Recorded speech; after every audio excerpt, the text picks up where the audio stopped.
on a sort of world tour recently, and I can't tell you how amazingly great it is. I got home very late last night to the beautiful unfractured Finger Lakes. This is my home. So I want to tell you about the best meal I think I've ever had in my life. And it happened a couple of weeks ago in far eastern Romania along the Moldavian border, the most impoverished region of all of Europe. I was standing in a farmer's field. He was weeding by hand his corn, which was intercropped with soybeans. He was an all-organic farmer, and he was able to sell his produce at value-added prices in regional markets because he was an organic farmer. And so while he was explaining his farming system to me through a translator, his wife brought out cheese that was made from the milk of his sheep and goats, and the sheep and goat milk were mixed together to make this cheese, and it was served on bread from his own wheat. And I've never tasted wheat and cheese together that tasted as amazing as this. So I said something in complimenting the food to the farmer and his wife, who were not only grew all this stuff, but knew knew the art of cheese making and knew the art of bread making. And what was translated back to me is, well, now our village of Pungest is inside of you, and now your spirit is here on our land. So for them, it was all a big community plus the food. They were very proud. They don't have cash, but they grow all this amazing food, and they have amazing wine there too. This is a big wine growing region. So I had a chance to sample their local wine. Can't say it's as good as Damiani Lemberger, which happens to be my local favorite, but I was praising of their wine anyway. So that was my food experience. Let me tell you something else about this village of Pungest. Let me tell you about the road going into the village of Pungest. There's one road. It's like Route 96 going through my village of Trumansburg. It becomes the main street. It's the only way in and out of this village. It's 5 hours from the capital of Bucharest. Along this road are a series of, so all the houses are right off the main road. They're made of traditional materials of brick, which are, the people make themselves from clay and straw, very biblical materials. And in between the front doors of those homes off the road and the edge of the road, which is a 2-lane road with no shoulders, are the drinking water wells. Not everybody has their own well. There's a few scattered along the edge of the road, and it's like spigots at a campground. You walk every day to the nearest one and fetch your water. And these wells look like something out of a Disneyland movie, or look like the lawn ornament that my neighbor has in their front lawn in Trumansburg. I've never seen actually one like this that actually works, that people rely on. The big round stone circle that's about 3 inches in diameter with a little pointy roof over the top, and a wheel that you turn to make a chain go up and down that you put your bucket on. And then you open the lid and you look down, and about 10 meters or so below is the water table. There it is. And so every day along this road come old women in their kerchiefs and their buckets to fill the water for the family. There's nobody has any running water in their homes. Or children come with their buckets. So the old ladies and children are the fetchers of water in the village of Pungest. In addition, the hills above the village are full of springs, naturally occurring artisanal springs. And so these are tapped and piped, and water is brought down to the edge of the road where there are giant stone troughs, and that's where the animals drink. So all of the goats and the sheep and the livestock, people don't have cars, they have horses. So those are also driven along, usually by a child or an older person, because the sort of able-bodied, young and middle-aged adults are all out in the fields working. So the old people and the children then drive the livestock along, and they drink from these troughs, which are fed by these springs that are located up in the hills. The nicest well is the first well that you see as you approach the village, because this well is not only bigger, but it's inside of a little house with 3 walls, and it's inside there's art all over the walls, and there are also candles with matches to light. And instead of just having a chain, there's actually a bucket on the chain provided for you, and there's a cup on the wall on a nail. and that's called the Traveler's Well. So this is provided for any person coming into the village so they can get out of the weather, whether it's rain or sun, and they don't have to bring their own bucket. It's there for you, and there's a cup for you, and the candles are so that you can pray and light a candle for your ancestors while you're in there, and also look at all the art. So you get all your needs met, your spiritual needs, your artistic needs, you get a drink of water, you get out of the elements, and so on. They're so proud of this water. They think it's the sweetest and best water in the world. So that's the well on the near end of the village. When you walk through the village, there's another well on the far end of the village. That's a gas well. Chevron put it in there. It's the very first fracking well in all of Romania. And the people had fought so hard all October, November, and December to try to keep that well from being built. They were beaten after they attempted to simply camp out on the site, on the pasture where the well was going in. And against all of their efforts, this well was built. And if it weren't for that well, it would have been totally silent in Punjab, because the people don't have cars, they have horses, there's no engines, there's no tractors, but this drill just going and going and going, 24/7, you could hear it everywhere. And the people said there is no more silence now in Punjab. The sound of the fracking comes up to us in the night in our sleep right through the floor. And I saw trucks servicing this well, flying up and down the road, full of horse carts, like the Amish, only without reflective signage on the back of their cars. People having to share this road with these kind of murderous fleets of trucks. So the reason I went is because these folks put together a video called SOS Punjab, and because I had been invited to speak about fracking in Brussels, in the halls of power, in the EU Commission, I felt like when somebody sends out a video called SOS, you respond to that, right? It's a distress signal. So I just went at my own expense just to say I was sorry. To say I know that Chevron is an American company, that we too, in my village, live in a place with cheese and artisanal bread, with Wide Awake bakery bread that feeds my family, and wine, and we're fighting too, and we're in solidarity with you. That's all I wanted to say.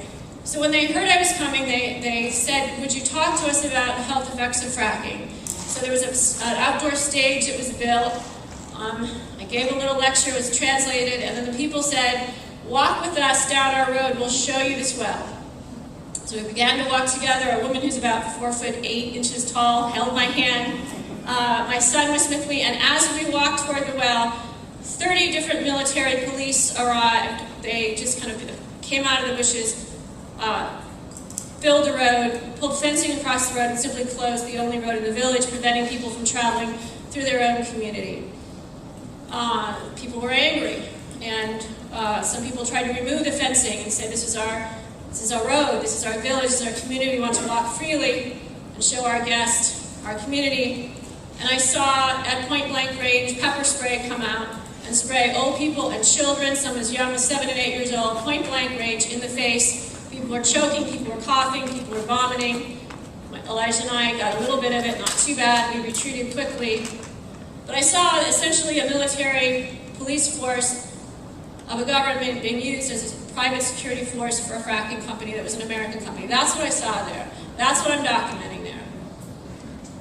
But then I came back to the United States, and I just came back late last night from the deeply fracked state of Pennsylvania. I had a chance 2 days ago to actually stand on a fracking well pad site and ask questions. And I went to another place too, which is a place where after they frack, all of the raw gas comes out of the ground. Remember, there's a lot more down there in the shale than just methane, which is natural gas. There's also propane, butane, benzene, ethane, formaldehyde, toluene, all these ancient sea creatures that used to live here when this was an inland ocean 400 million years ago turned into bubbles of all kinds of stuff. So when it comes out of the ground, all the natural gas company is interested in is the methane. That's what we burn. But the rest has to be separated out and stored somewhere.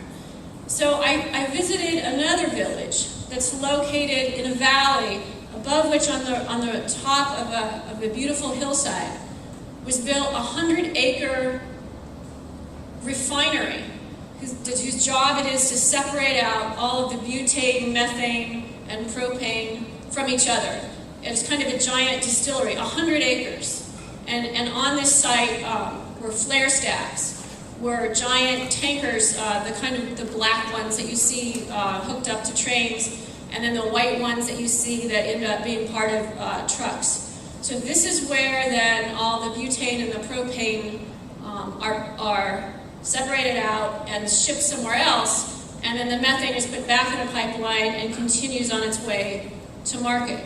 So I heard and met with people who have become sick from this, who showed me their pictures of the black smoke pouring out, who told me about their livestock dying, who told me about what's happening to their farms, to their food, to their children, the nosebleeds. They showed me their air monitors so I could actually see the air pollution that these things create.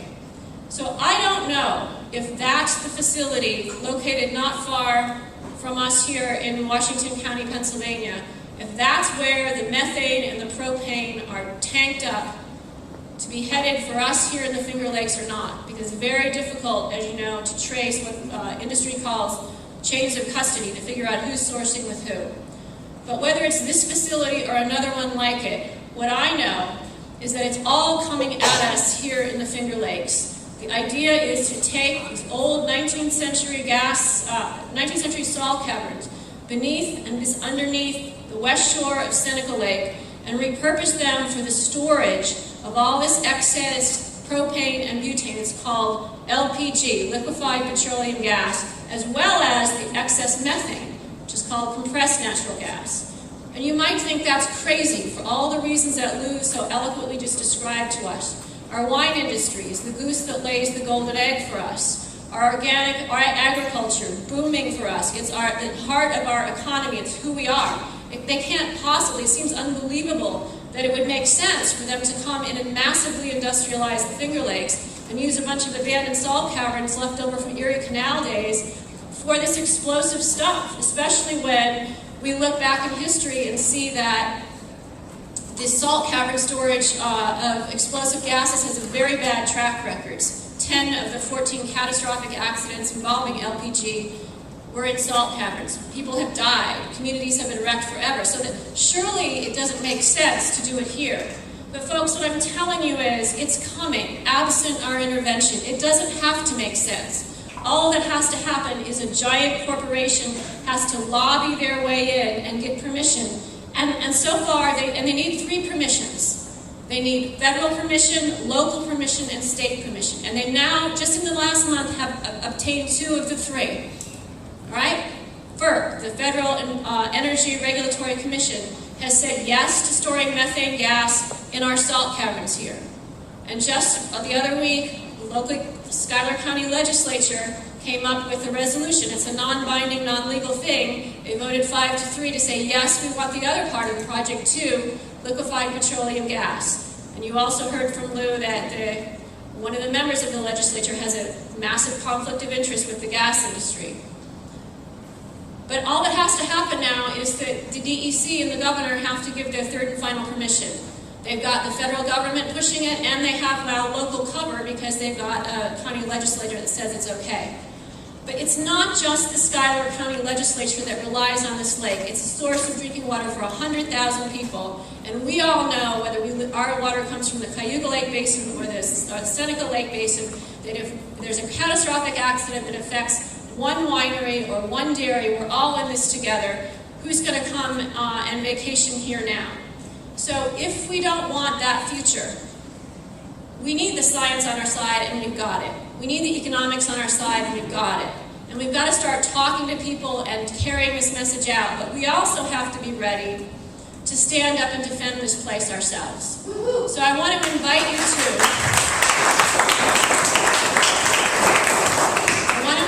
to a rally and a march through Watkins Glen on Bastille Day, July 14th. By signing in tonight and giving your email, we will follow up with you about the details of that. The details are still being planned. But I hope that you will come and speak with your voices and your bodies walking through the street to be a visual message. Because all together, we are still bigger than they are. And that's what the people of Punjab told me. That's what the people of Pennsylvania told me, is that once this thing comes in, it's really impossible to dislodge. Do what you can to keep it out now. So now is the moment for all of us to come to the aid of our beloved Finger Lakes. And for me as a mother, my son was born on the banks of the Finger Lakes. Some of you may remember the September Hill Birth Center. In fact, he was born in a bathtub full of Seneca Lake water. I didn't intend that. I was going to have him on land, but he came out before I could get out of the tub. So Seneca Lake water is my son's first habitat. It's where he spends his summers at the 4-H camp down there.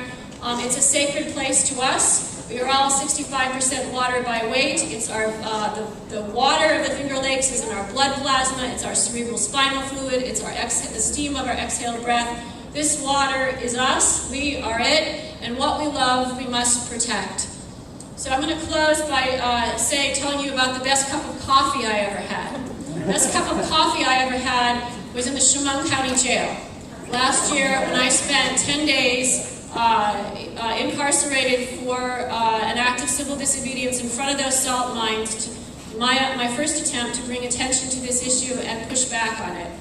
There is no coffee, actually, in the Chemung County Jail. There's only Sanka, decaffeinated coffee, and it's sold at a very high price, a gouging price, like $7 or $8 for a couple packs of Sanka. So it's among the women I was incarcerated with, it was a prized thing that you get from the commissary. Now, I managed to mess up filling in my order from the commissary. I bubbled something in wrong, and so they didn't fill my order. So the whole time I was there, I never had things like shampoo or any Sanka. So a woman shared with me when I finally got my TB test finished and I got out of solitary and I was able to join the prison population. To celebrate, I was given a cup of Sanka in a foam cup, and it's stirred in with lukewarm water, just black. But it was given to me by a woman who was sharing with me what little she had. She was incarcerated. She was trying to get her son a kidney because he was having kidney failure. She was trying to use the payphone to do that.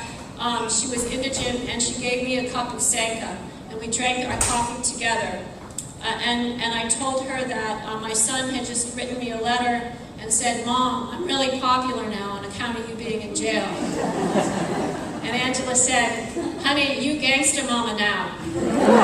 So if we all need to become gangster mamas to defend this place, we are going to do that.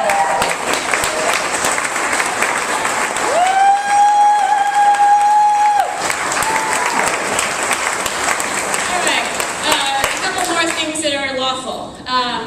This is an amazing document. It's over there. Don't Frack New York's Farms. It's jointly produced by Food and Water Watch and the Northeast Organic Farming Association of New York. It's everything you need to know about the rationale of pursuing this other future that we have in mind for ourselves and closing the door on fracking.